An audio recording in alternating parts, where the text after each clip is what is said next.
Hey guys, what is the Caucasian sex? If y'all know the answer, leave it in the comments.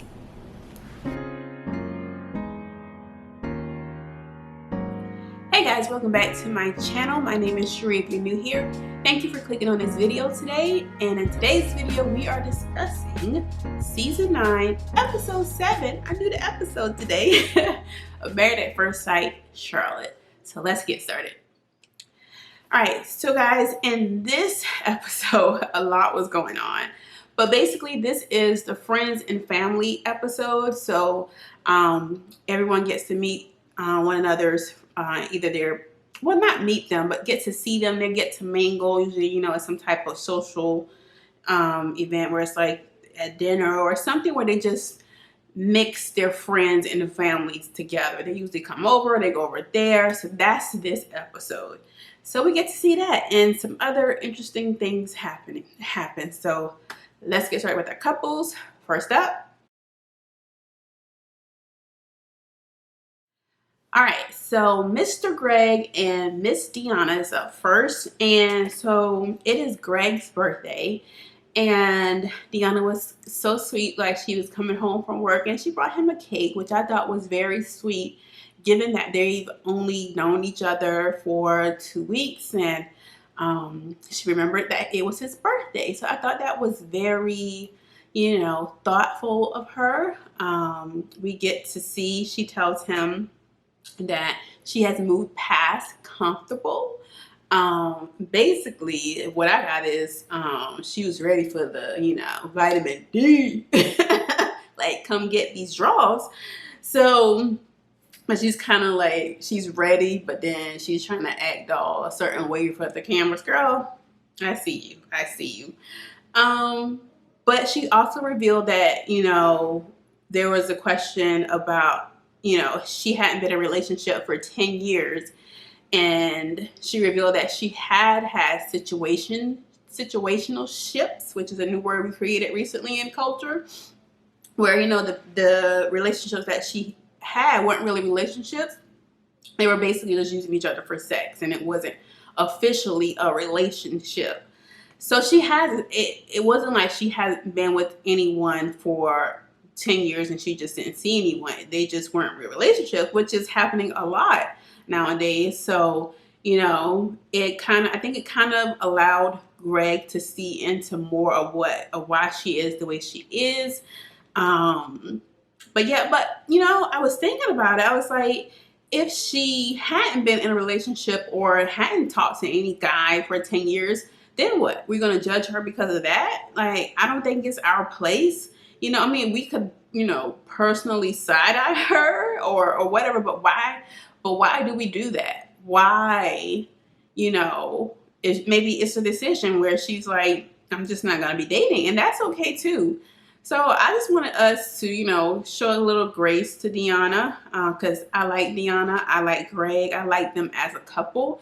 I like the way that they communicate. I think out of all of the 4 couples, their relationship seems like it is sustainable because they are able to, you know, have those difficult conversations, and they both seem to want to communicate and do the work. So, you know, I like them. There was no major issues with them this episode, at least nothing that I had in my notes. So yeah, that's Greg and Dianna. All right, so we move on to Amber and Matt, and we see that they are driving to Amber's aunt's house where they have family dinner every Sunday. Which, side note, I was like, so y'all go over there every Sunday? So is a nap included in that Sunday? Do they go to church first? Because if y'all go to church first and y'all got to go over there every Sunday, I feel like there's a disruption in the nap. Because, you know, you take a nap after church, you know, after you have your lunch. How does that work? I don't know. Maybe because that's just not the way my life works, where I go someplace every Sunday after church and I have to be there. I don't know. Maybe that's just my thinking of, yeah, I don't know. I just had that weird thought. Sorry. So yeah, they're in the car. They're having this conversation about kids, and Matt says that he does want to have kids, but in the next 5, 7, 8 years, which was like, even I said, like, I was like, whoa. And it kind of took Amber back a little bit as well. And just the way he was framing it, he was acting like he made the statement like having kids tie you to a person, and you're stuck with them, and you have to be committed to them for the rest of your lives because of the child. And then I'm like, but Matt, you're married, sir. Technically, that's how you're supposed to be thinking about. Even though there is an out called divorce, you're still supposed to be thinking about marriage as till death do us part. And so that means in your mind, you got one foot in and one foot out, sir. What do you think marriage is, Matt? I am upset that Matt was chosen for this process because clearly he is not ready to be married. He has so much emotional work that he has to do. One, dealing with his parents' divorce.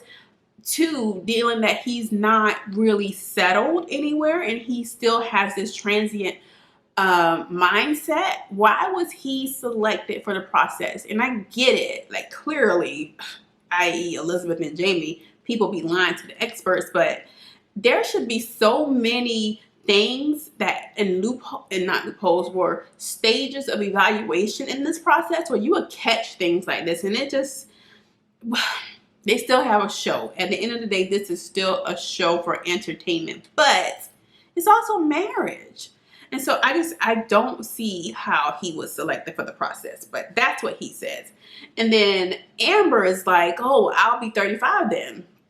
And then I guess in her mind, I guess that's 55. And I'm like, I'm 35. Am I old? I mean, truth be told now, your body does start to change at 35, because when I hit 35, my hormones went crazy. And I'm going to do a whole video about that. But you still can have a baby at 35. You may not want to, and some people may want to. It's all about personal choice.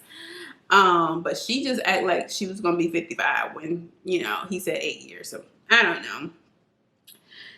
So then they have a good time at her aunt's house, and we move on until like the last few minutes of the show, where we see him leave at like 1 something or 2 something, and he's going out with his friends. But then the boy don't come back home. And so the last thing that we saw was it was like 2 a.m. and he still wasn't home. And then Amber calls her dad and goes off. So now the dad is involved, and it's just a mess. What mess? Matt is not ready to be married. What made him think that he was? He's just not. And I just see this being a complete mess. Yeah, so I didn't get to see any previews because they still putting their previews in that stupid show, Married for Millions or something, the show with worms. But my sister says that she saw a preview and it was like the next afternoon before he even came home. So I can give you some certain time in the morning, maybe you're out drinking with your friends, but the next afternoon you stayed at somebody's house.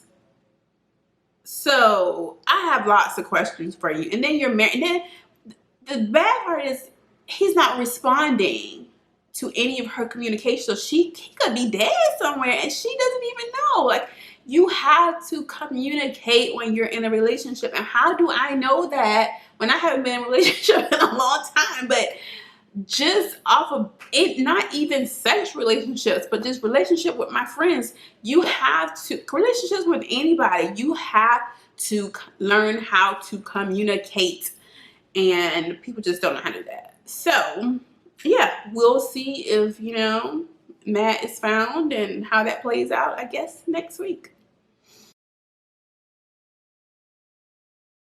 Moving on to Iris and Keith. We see the episode opens up and there's a discussion about Keith's grandma being sick. I think she has cancer, and it appears that they only have like a few more days, or I don't know how long, with her, and they're just trying to, you know, spend as much time as possible. And I really, you know, respected Iris, you know, for the way that she was being there for him and supporting him. Even like you have to think about it, she just met him, but she was there for him. And you know, I give Iris her props for doing that. I also liked when they had, I think when their friends came over to their apartment, Iris' mom was there too, and she was like, you know, I reached out to your mom. So I thought that was just excellent. The way that their family and friends are merging is very good. Specifically the family, because I think Iris' mom just seems like a sweetheart. I really like her. So I thought that was good for their relationship. Their families, both families are, you know, supportive of one another. But then, oh, and before we get to Juicegate, because I was going to go to Juicegate, Iris' friends made a comment about, you know, Iris told them about the ring. Why y'all snitching? If I tell my friends something about my significant other, my boyfriend, my husband, y'all don't release that information unless I say it's okay to release that information. Anything that I discuss with you as a friend, you need to keep it in that room where we keep all the secrets and stuff. Okay? You definitely don't go announcing it to my husband. What are Iris friends doing? I'm confused. But anyway, moving on to Juicegate. So just when, you know, I thought Iris was on the right track, she let me down. Iris, let me back up. So they have the food and stuff, and apparently there was some juice involved. So apparently there was designated juice for the guests, and Keith's friends did not follow those rules. They apparently went into their fridge and grabbed the personal juice that wasn't for the guests. Now I get it. You don't know. Maybe you're used to doing this at Keith's house. Maybe y'all have this relationship established. That's what y'all do. But this man is married now, and you just can't be up in people's refrigerator like that. So yeah, especially if I have something. Now, if it was food, I would be, you know, Iris, yes. But it was juice, you know? And the way that she handled it, like I got her point. I got why she was upset. But the way that she handled it by having, you know, this dramatic episode and this attitude in front of everybody, you know, when everybody, the guests have left, she could have, you know, sat down with Keith and was like, why did they feel it was okay? Just have, you know, a conversation about, you know, boundaries. And I need you to communicate to your friends that it's not okay for them to just go in my refrigerator and drink my doggone juice. That would have been a more appropriate response than, you know, getting all an attitude with the people out there. Or you could have gently said while they were there, like, hey guys, this is for everyone. We have this out for everyone. And just, you know, just not make it a big deal, but, you know, kind of like specify that this is for the guests. Help yourself to these things over here. But just the way Iris just made it a whole ordeal was just a mess. And, you know, I don't like Iris. I'm sure she is a beautiful, nice woman. She irritates my spirit. I don't know what it is about Iris. I don't want to say I don't like her, but she irritates my spirit. So I don't know. I think Keith he's good for her because he's very patient. I think any other guy, there would have been problems by then. But yeah, Iris, girl. Now let's move along. Moving right along to Elizabeth and Jamie, a hot, burning mess. So we see their parents come over. So from what I've seen, it's Elizabeth's parents, her dad and her mom, and then Jamie's mom and her dad, but they're no longer, I don't know, it's confusing of who. I know it was Jamie's mom. It wasn't his stepmom. So I think Jamie's mom, and I don't know if that was his dad or his stepdad that was there. That was kind of confusing for me. I didn't go back to look for that. But why are they lying to the parents about the children? Why can't they say, well, we don't want to have children, you know? They just said maybe 2 or 3 years. Like, y'all still lying. And it was just a mess. And then we found out that Elizabeth worked with Tommy from Martin. She ain't got no job. Elizabeth, you told this man you was in one thing.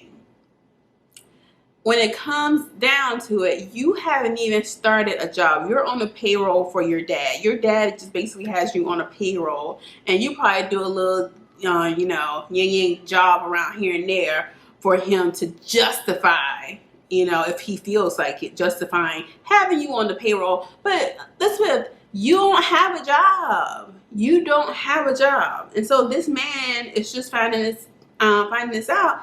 You've been lying. Both y'all are just liars. So we're all confused about where Elizabeth goes. So as far as I'm concerned, she down there at work with Tommy from Martin. So what else did I say? She also mentioned 3 times a month. Then they have an argument, and I'm trying to remember and she asks him about his parents' divorce. And apparently his parents have been divorced for 10 years, and he's been married to the new woman for 9 years. So when I heard that, I was like, that's very close. There probably was some kind of a crossover there, and it appeared to be a touchy subject for him. I'm making sure we still recording. So yeah, that appears to be a touchy subject for him. And after that, he goes for the jugular. And I was like, is he a Scorpio? Because this is Scorpio behavior where you might throw a rock at us, but then we're going to slash your face. It's like he went for her. And he wasn't lying. No lies were told, but he didn't have to come for that girl like that. But I mean, no lies were told. And then she said something about the Caucasian sex and that. And I immediately screamed. I was like, what is the Caucasian sex? So basically, in my mind, Elizabeth was out here having all the sex with the black dudes. And now she got with this white guy. But before, again, more lies. She had told us in her confessional that they had all this sex all the time, and that he was just getting better and better. And then he says, oh, we only had sex like 4 or 5 times since the time we met. So she's acting like they are having sex twice a day, every day. Who is telling the truth? Because both of y'all be lying. So I don't really know who to listen to. But I do need more clarification on what is the Caucasian sex. Then he just gets up and leaves. He says he's leaving, and he gets to look at it, and he's about to go. But she was like, every time you come home, you want to talk. But isn't that what you're supposed to do? I mean, unless it's like something where it's like, what does Elizabeth want? What does she want to do? You're supposed to talk to people when they come home, I guess. I don't know. I'm assuming. What does Elizabeth want? They are just a hot, burning mess, and it's full of lies. I am thoroughly entertained by it, though. That I am very entertained by it. But they are just, and I told y'all that all that crazy and sassy stuff that Elizabeth had going on, that was cute for a while, but it wasn't sustainable, and here we are. Okay. But Jamie, he got some fire too. I was trying to look up his birthday, but I wasn't successful. Maybe I only did 2 searches. I don't know. But let's just end it with, I was thoroughly entertained. So I am excited about next week, and yeah, we'll see exactly what's going on with all the couples. I think that is it. That's all I had in my notes. Let's talk below, because I'm sure you guys have a lot of comments as well. Let's discuss below in the comments. As always, you guys be blessed, and I will see you guys in the next video. Bye, guys.